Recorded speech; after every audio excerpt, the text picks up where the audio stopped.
listener production. Hi, Sasha Barbagat with you. Welcome to The Briefing. We are go for launch. I wasn't alive when humans last stepped foot on the moon, but it's widely accepted as one of humankind's greatest achievements. Well, last Friday, a private landing craft commissioned by NASA touched down on the lunar surface. Well, we haven't seen a US-made spacecraft land on the moon in over 5 decades. But not only is it something that's been led by the Americans, it's also been completely made by a private company. It was the first US mission to land on the moon in over 50 years. So what is it doing up there? And will it help get astronauts back to the moon in the next few years? That's coming up in the second half of The Briefing. But first, Bension Siebert is here with the headlines. It is Tuesday, February 27. Good morning, Sasha. Landmark data has revealed the gender pay gap at dozens of Australian companies is sitting at over 50%. This is the first time that pay gaps for over 5,000 private businesses have been released under new laws passed last year aimed at reducing the number of women earning less than their male counterparts. Nationally, the gender pay gap is sitting at 19% or a bit over $18,000 a year.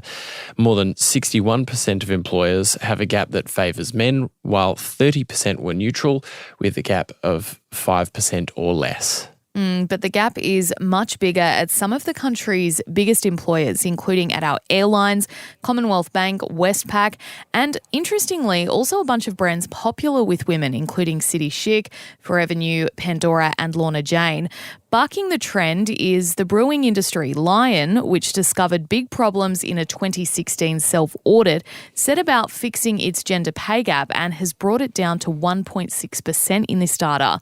And there is hope that publishing this information can help be a catalyst for change, with some success seen in a similar initiative in the UK, Bension. It's worth noting as well, this data doesn't necessarily mean women in the same roles as men are being paid less, but it can mean that women are underrepresented in top roles in companies, which is an equal problem. And so that then encourages those companies to start employing women in higher positions and helping to narrow the gender pay gap. I was looking through some of this data that was reported, and the airlines are particularly bad offenders.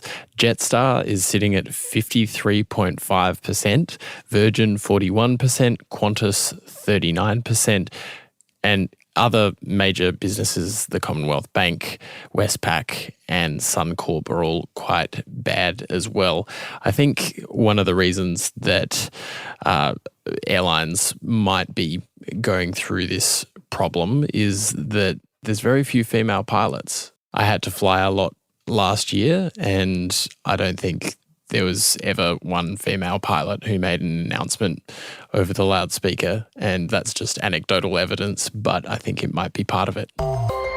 New South Wales Police will not march at this weekend's Sydney Gay and Lesbian Mardi Gras. Police have said they're disappointed after the board of the parade made the decision to request that officers not march.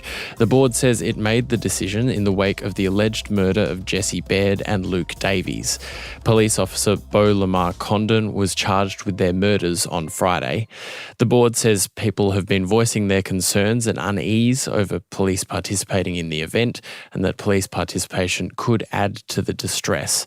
New South Wales Police said that despite the decision, they continue to work with organisers to provide a safe environment at the parade. Yeah, it's a big step, Bension, and it's worth noting as well that the inclusion of police in the annual parade was already being debated within the LGBTQ community, and that is following a special commission of inquiry into hate crimes, which made 19 recommendations in December.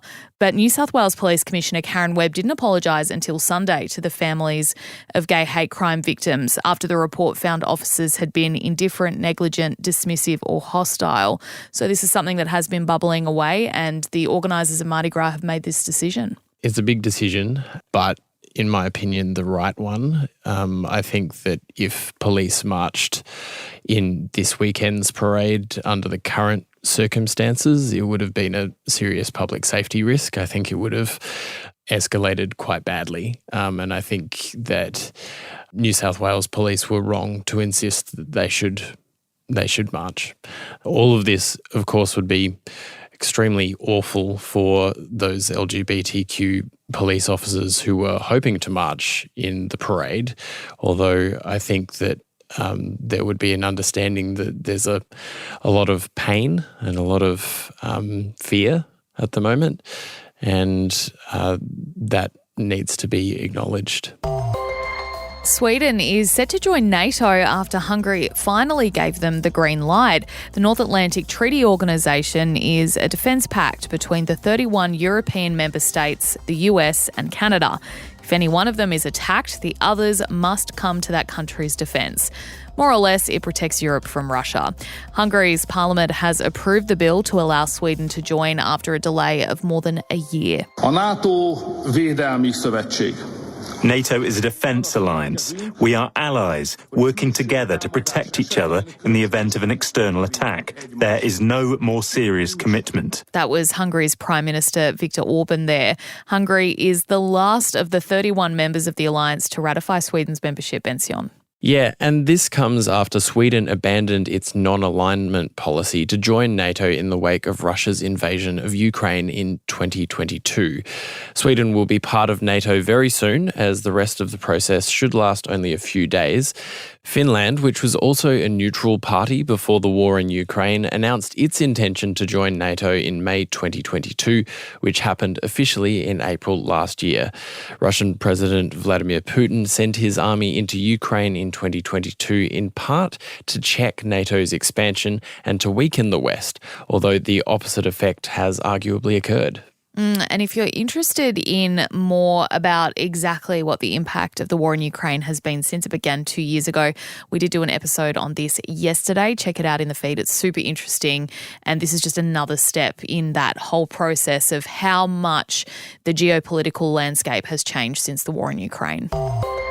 And Scott Morrison will make his valedictory speech in federal parliament today, marking an end to his 16-year political career.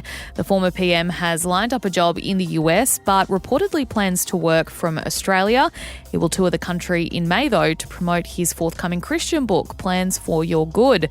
His exit will pave the way as well for a by-election in the Sydney seat of Cook, likely to be held sometime after April.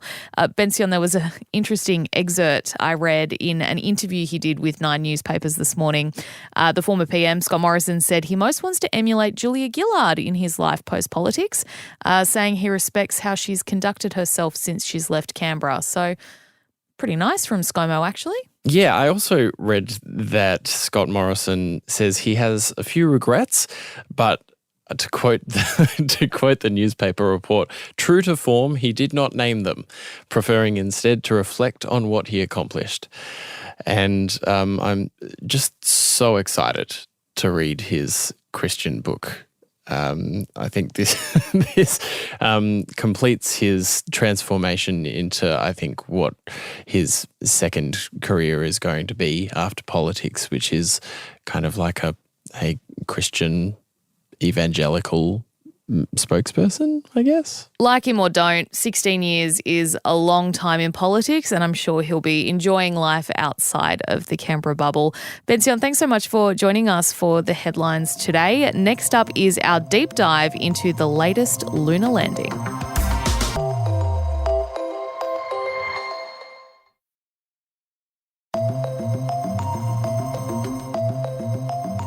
American firm Intuitive Machines made history last Friday when its lunar lander Odysseus touched down on the moon. Houston, Odysseus has found his new home. Today, for the first time in more than a half century, the U.S. has returned to the moon. We are transmitting, and welcome to the moon. It is the first private company to ever land on the moon. It's also the first US mission to land on the lunar surface in more than 50 years. It is up there for a week, conducting experiments and preparing for humans' return to the moon as part of NASA's Artemis program. We thought we'd find out exactly what it's doing and how it's paving the way for astronauts to once again walk on the lunar surface. Dr. Rebecca Allen is an astrophysicist at Swinburne Uni, and she's here to talk through it all. Dr. Allen, thank you for joining us. Look, just how significant is this mission in terms of lunar history? Well, we haven't seen a U.S. made spacecraft land on the moon in over 5 decades. But not only is it something that's been led by the Americans, it's also been completely made by a private company. And I also think it's important to add the cost of the mission as well at just over $100 million, which sounds like a lot to us, but it's really just a fraction of what the other kind of space agency spacecraft and other landers cost. So it's incredible to see all of these different elements come together in what really is a first plus a significant achievement. Why has NASA turned to the private space to get these rovers up and rolling and launched and into space? It comes down to there's simply too many scientific objectives that NASA wants to accomplish. It's a massive agency, and it's not just about space exploration. There's also space science. So there's a lot of astronomy missions, as well as these kind of general scientific exploration and human space exploration missions that want to be undertaken. So they can't do it all. Odysseus touched down last Friday. What's it doing up there? Talk us through from landing to how long is it going to be up there? What's the life of the rover expected to be? What are we going to get back from it from Earth? What's happening up there? Yeah, so what's really interesting about these missions is we put so much emphasis on it getting there and landing, and it's only going to have a very short window. So it landed on Friday, and it was only going to be a 7-day total planned science mission because it's powered by solar panels, and it's going into soon what's called lunar night. And so it goes along with the phases of the moon, and so it's going to have 2 weeks essentially of darkness with no direct solar power. And that means oftentimes these rovers will shut down and they will not wake back up. Sometimes they will. So we say 7 days, but that's, really what's guaranteed. So we're still waiting to get a lot of the initial data back. And again, this is a first for intuitive machines. And so again, good old Parkes or the Murray telescope will hopefully be providing that data, and we'll get some of these initial scientific results. But it's just all about, can we land there? What is the immediate environment like? And will it be an area where we would potentially think about putting humans in the future? Yeah, so I understand it's touched down in a section called, and I don't know if I'm pronouncing this right, so please correct me, Molpert A. Why has it chosen that spot in particular? First of all, you did about as good of a pronunciation as I would. I'm not sure as well. This, ancient astronomer, how to pronounce his name.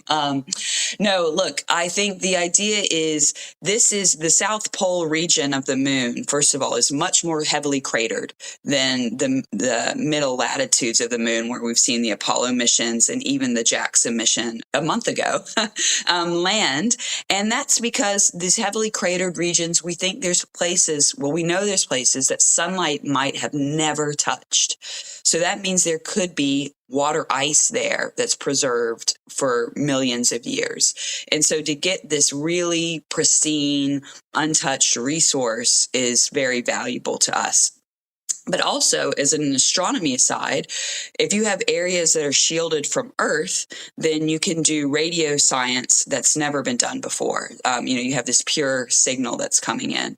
So it's in part because of the resources, and also, just this location is advantageous for science. I was having a chat off air with the producers, and we were kind of theorizing, what is to gain from exploration on the moon? Why are we did it in the 60s. There was the Apollo missions. Why are we still going back there? First of all, we still don't even have a 1,000%, concrete, this is how the moon formed. This is the history of our, only satellite, moon.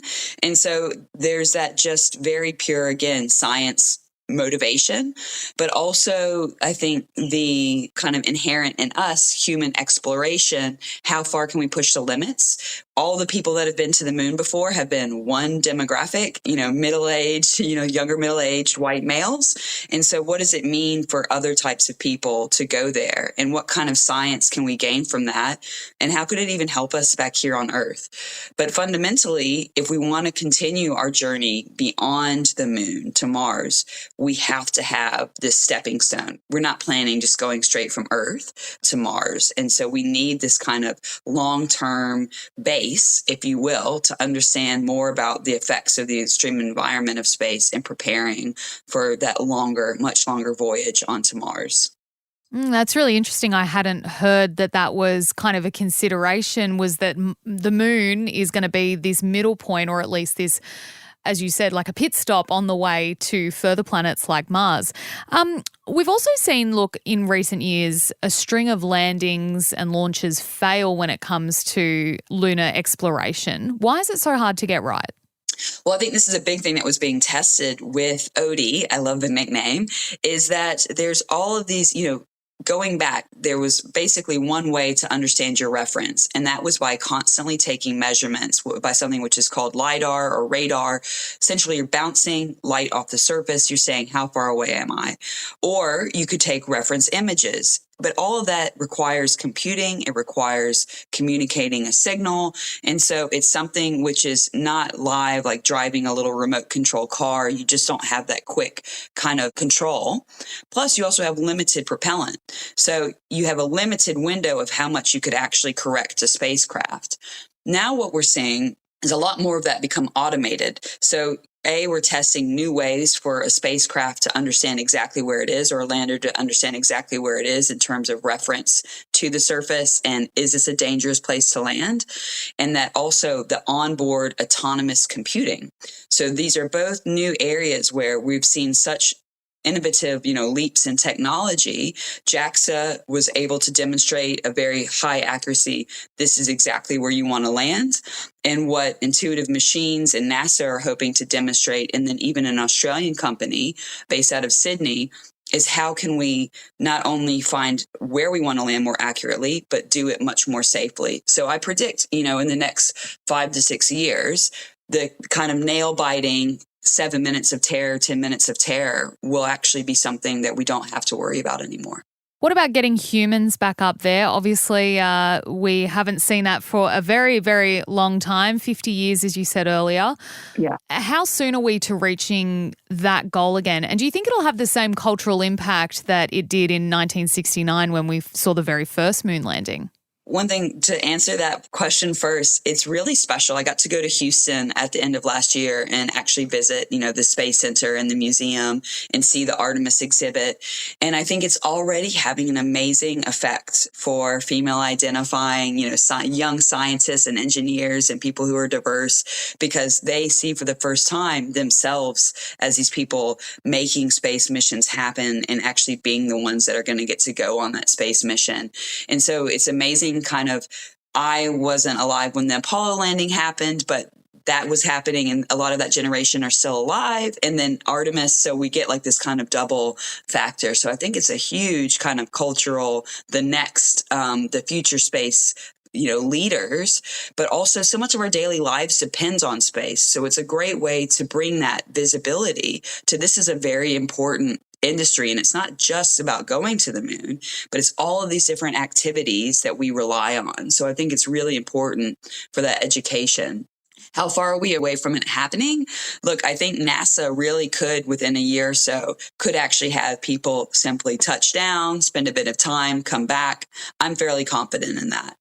The long-term habitation, so we're talking days, weeks, months, I think that's where we look at it's very challenging because of the amount of radiation that's sustained, the effects of the, limited gravity, this real extreme environment, which is why we're so reliant on what we call microgravity experimentations. Look, Dr. Allen, before we let you go, I suppose a lot's going on in the world at the moment. There are awful wars. There's the fight against climate change. There's economic pressures right across the globe. Australia is not unique in experiencing that right now. Some people would watch things like this. We've seen so many launches in recent years, especially with the rise of Elon Musk's ventures, Jeff Bezos as well, and kind of looking at it going, why are we so obsessed with space and what's happening up there when there are so many problems on Earth that we need to solve? What's your take on that position that some people might have? I think it's absolutely, I understand it. And I think that's why it's important for people like myself to try to communicate that, we do see, space tourism and human space flight, which arguably those kind of direct benefits are very hard, to understand. But even with human space flight, the innovations and technology that will support that and monitoring the health of astronauts and those type of interventions, those could be breakthrough innovations that could change the course of some areas of medicine and health monitoring on Earth. But again, we have to have the political kind of infrastructure and be able to realize those benefits. Even if they happen, they still have to translate back to people on Earth. But like I said, we depend on space in our everyday lives, and Earth observation imaging. This is a critical platform that can help us not only monitor in more resolution what's happening with our climate, but with, pinpoint finding methane leaks, finding the people who are not behaving as they should. This gives us a new tool to really be able to regulate it and hopefully enforce it and protect more vulnerable populations who don't have the capacity, the finances to be able to fund their own space programs. That was Dr. Rebecca Allen, co-director of the Space Technology and Industry Institute at Swinburne University of Technology. And that is all for this morning's podcast. Be sure to check back the Savo at 3 for another episode. And if you'd like to get in touch with us here at The Briefing, maybe you've got an episode idea or there's something you'd like to have your say on, please do share your thoughts. You can go to our Instagram page and send us a message at The Briefing Podcast. Also, don't forget to join our broadcast channel Behind the Briefing. I'm Sasha Barbagat. Thanks for listening.